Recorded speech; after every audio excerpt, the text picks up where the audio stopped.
Welcome to கற்பம் தோலா TNPSC academy. Friends, நம்ம first வீடியோவுக்கு நீங்கள் கொடுத்த சப்போர்ட்டுக்கு ரொம்ப தேங்க்ஸ். நம்ம சேனலில் மேலும் நிறைய வீடியோஸ் அப்லோட் பண்ணுறதுக்கு நம்ம சேனலை லைக் பண்ணுங்கள், சப்ஸ்கிரைப் பண்ணுங்கள் அண்ட் ஷேர் பண்ணுங்கள். இன்றைக்கி நம்ம பார்க்கக்கூடிய டாபிக் ஸ்டாண்டர்ட் 6th இருக்கக்கூடிய பன்முகத்தன்மையினை அறிவோம் அப்படின்ற டாபிக் தான் நம்ம இன்றைக்கி பார்க்க போகிறோம். ஃபர்ஸ்ட் கொஸ்டின் என்ன அப்படின்னு சொல்லி பார்த்தீங்க அப்படின்னா, இந்தியாவில் அதிக மழை பொழியும் பகுதி எது அப்படிங்கிறது தான் கொஸ்டின். ஸோ 4 ஆப்ஷன்ஸ் இருக்குது, திங்க் பண்ணுங்கள் கரெக்ட் ஆன்சர் என்னென்னு. இந்தியாவில் அதிகமாக மழை பொழியக்கூடிய பகுதி எதுன்னு கேட்டிங்கன்னா மவுண்ட் சின்ட்ரோம் மேகாலயா, குறைவான மழை பொழிவு இருக்கக்கூடிய பகுதி ஜெய்சால்மர் ராஜஸ்தான், தமிழ்நாட்டில் அதிக மழை பொழியக்கூடிய பகுதி சின்ன கல்லாறு. நெக்ஸ்ட் கொஸ்டின், சமூகத்தின் அடிப்படை அழகு எது அப்படின்னு கேட்டிருக்காங்க. 4 ஆப்ஷன்ஸ் இருக்குது, திங்க் பண்ணுங்கள். சமூகத்தின் அடிப்படை அழகு குடும்பம். ஒரு குடும்பம் தான் சமூகத்திற்கான அடிப்படை அழகு அப்படின்னு சொல்லி சொல்கிறாங்க. நெக்ஸ்ட் ஒன், இந்திய அரசமைப்பு சட்டத்தின் 8வது அட்டவணையின்படி டேஸ் மொழிகள் அலுவலக மொழிகளாக அங்கீகரிக்கப்பட்டுள்ளது அப்படின்னு கேட்டிருக்காங்க. அதுக்கான ஆன்சர் வந்து பார்த்தீங்க அப்படின்னா 22 மொழிகள் அலுவலக மொழிகளாக அங்கீகரிக்கப்பட்டுள்ளது. கான்ஸ்டியூஷன் ஸ்டார்டிங்கில் 18 இருந்துச்சு, அப்புறம் 4 மொழிகள் ஆட் பண்ணி 22ஆக மாறி இருக்கு இப்போ. நெக்ஸ்ட் கொஸ்டின், இந்திய அரசால் முதல் செம்மொழியாக தமிழ் அறிவிக்கப்பட்ட ஆண்டு எது அப்படின்னு சொல்லி கேட்டிருக்காங்க. எந்த வருஷம் அப்படின்னு சொல்லி பார்த்தீங்கன்னா 2004. ஸோ 2004 தமிழ் மொழி முதலாக செம்மொழியாக அறிவிக்கப்பட்டது. 2005 சமஸ்கிருதம் செம்மொழியாக அறிவிக்கப்பட்டது. 2008 தெலுங்கு, கன்னடம் செம்மொழியாக அறிவிக்கப்பட்டது. 2013 பார்த்தீங்கன்னா மலையாளம், 2016 ஒடிசா ஆகிய மொழிகள் செம்மொழிகளாக அறிவிக்கப்பட்டது. நெக்ஸ்ட் கொஸ்டின், இந்திய வேற்றுமையில் ஒற்றுமை உள்ள நாடாக விளங்குகிறது என்று கூறியவர் யார்? இந்தியா வந்து வேற்றுமையில் ஒற்றுமை நிறைந்த நாடு அப்படின்னு சொன்னது யார் அப்படின்னு பார்த்தீங்கன்னா ஜவஹர்லால் நேரு. ஸோ நேரு அவர்கள் தான் இந்தியாவை வந்து வேற்றுமையில் ஒற்றுமை நிறைந்த நாடு அப்படின்னு சொல்லியிருப்பாங்க. நெக்ஸ்ட் கொஸ்டின், தற்போது எத்தனை மொழிகள் செம்மொழிகளாக அறிவிக்கப்பட்டுள்ளது அப்படின்னு பார்த்தீங்கன்னா, நம்ம லாஸ்ட்டாக வந்து இயர் எந்த வருஷம் எந்த மொழி அறிவிக்கப்பட்டதுன்னு பார்த்தோம். இப்போது எத்தனை மொழிகள்னு கேட்டிருக்காங்க. இந்தியாவில் ப்ரெசண்ட்டாக வந்து பார்த்தீங்கன்னா 6 மொழிகள் இருக்குது. ஓகேங்களா? ஸோ 6 மொழிகள் செம்மொழிகளாக அறிவிக்கப்பட்டுள்ளது. நெக்ஸ்ட் கொஸ்டின், கேரள மாநிலத்தின் செவ்வியல் நடனம் எது அப்படின்னு கேட்டிருக்காங்க. 4 ஆப்ஷன்ஸ் இருக்குது, திங்க் பண்ணுங்கள். த கரெக்ட் ஆன்சர் வந்து பார்த்தீங்கன்னா மோகினி ஆட்டம். ஸோ மோகினி ஆட்டம் தான் கேரள மாநிலத்திற்கான செவ்வியல் நடனம். நெக்ஸ்ட் கொஸ்டின், பஞ்சாபோடைய புகழ்பெற்ற நடனம் தான் பங்க்ரா. அப்போ ஜம்மு காஷ்மீருக்கு என்ன புகழ்பெற்ற நடனம் அப்படின்றது கேட்டிருக்காங்க. ஆப்ஷன்ஸ் பாருங்கள். கரெக்ட் ஆன்சர் வந்து பார்த்தீங்கன்னா தும்ஹல். ஜம்மு காஷ்மீரில் பனி அதிகமாக இருக்கும், அதனால் அங்கே போனால் தும்மல் வரும் அப்படின்னு ஞாபகம் வச்சுக்கோங்க. ஸோ அப்போ ஆன்சர் போட்டுடலாம்.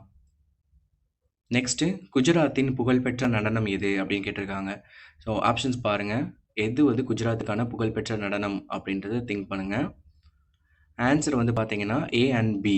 ஸோ கார்ஃபா, தாண்டியா இந்த 2 நடனமுமே குஜராத்திற்கான புகழ்பெற்ற நடனங்கள் ஆகும்.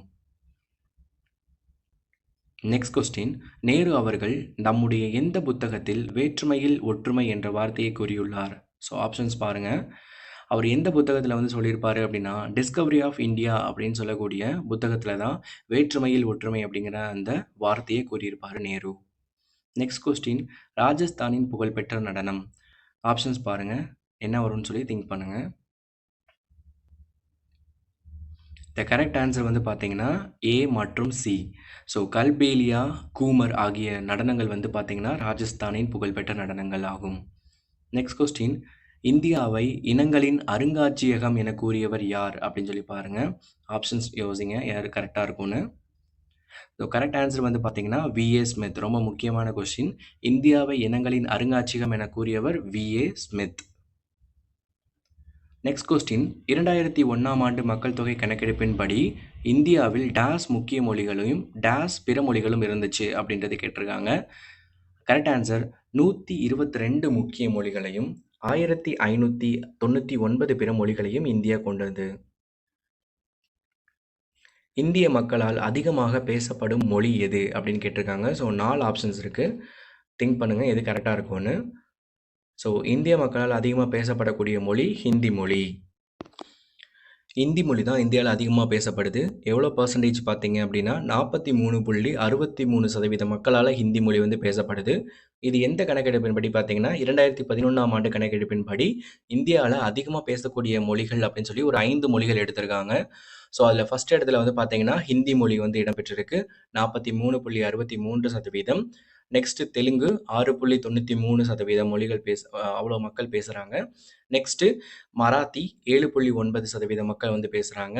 வங்காளம் 8.30%, தமிழ் 5.89% மக்கள் வந்து என்ன பண்றாங்க அப்படின்னா, தமிழ் மொழி பேசுறாங்க.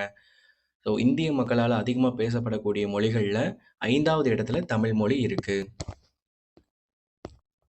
நெக்ஸ்ட் பார்த்தீங்கன்னா, உத்தரப்பிரதேசத்தின் புகழ்பெற்ற நடனம் எது அப்படின்னு சொல்லி கேட்டிருக்காங்க. ஆப்ஷன்ஸ் யோசிங்க எது கரெக்ட்டா இருக்கும் அப்படின்னு சொல்லிட்டு. இந்த கரெக்ட் ஆன்சர் வந்து பார்த்தீங்கன்னா, ராசலீலா. ஸோ ராசலீலா அப்படிங்கிறது தான் உத்தரப்பிரதேசத்திற்கான புகழ்பெற்ற நடனம். நெக்ஸ்ட்டு இந்தியாவில் உள்ள மாநிலங்கள் மற்றும் யூனியன் பிரதேசங்களுடைய எண்ணிக்கை கேட்டிருக்காங்க. இதுக்கான கரெக்ட் ஆன்சர் என்ன அப்படின்னு சொல்லி யோசிங்க. இப்போ ப்ரெசென்ட்டா பார்த்தீங்கன்னா, 28 ஸ்டேட்டும் 8 யூனியன் டெரிட்டரியும் இருக்கு. ஸ்டார்ட்டிங்ல வந்து பார்த்தீங்கன்னா, 29, 7 இருந்துச்சு. கீழ்க்கண்டவற்றுள் இந்தியாவில் பின்பற்றப்படும் இசை வடிவங்கள் என்ன அப்படின்னு சொல்லி கேட்டிருக்காங்க. Option A, B, C, D பாருங்க. கரெக்ட் ஆன்சர் வந்து பார்த்தீங்கன்னா, ஏ மற்றும் பி.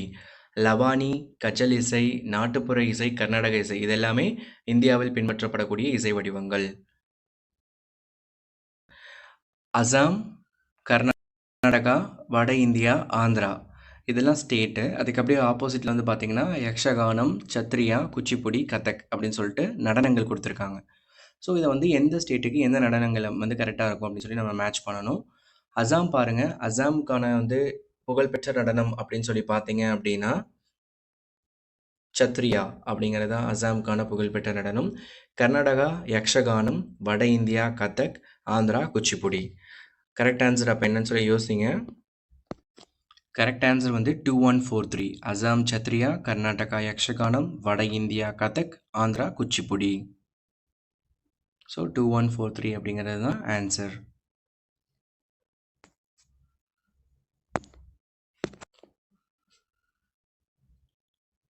The next question. இந்திய தொல்லியல் துறை இதுவரை கண்டுபிடித்த கல்வெட்டுச் சான்றுகளில் எத்தனை சதவீதம் தமிழ்நாட்டில் இருந்து கண்டுபிடிக்கப்பட்டவை அப்படின்னு கேட்டிருக்காங்க. ஆன்சர் 60%. ஸோ 60% கல்வெட்டுகள் தமிழ்நாட்டிலேருந்து தான் எடுத்திருக்காங்க. அது தமிழ் மொழியில் பொறிக்கப்பட்டிருக்கு அப்படிங்கிறது ரொம்ப பெருமைக்குரியது. Next question. இந்தியாவில் உள்ள மொழி குடும்பங்களின் எண்ணிக்கை எவ்வளவு அப்படின்னு கேட்டிருக்காங்க. ஸோ இந்தியாவில் எத்தனை மொழி குடும்பங்கள் இருக்குது அப்படின்னு சொல்லி பார்த்தீங்கன்னா 4 மொழி குடும்பங்கள். என்னென்ன அப்படின்னா இந்தோ ஆரிய மொழி குடும்பம், திராவிட மொழி குடும்பம், ஆஸ்ட்ரோ ஆஸ்டிக் மொழி குடும்பம், சீன திபெத்திய மொழி குடும்பம்.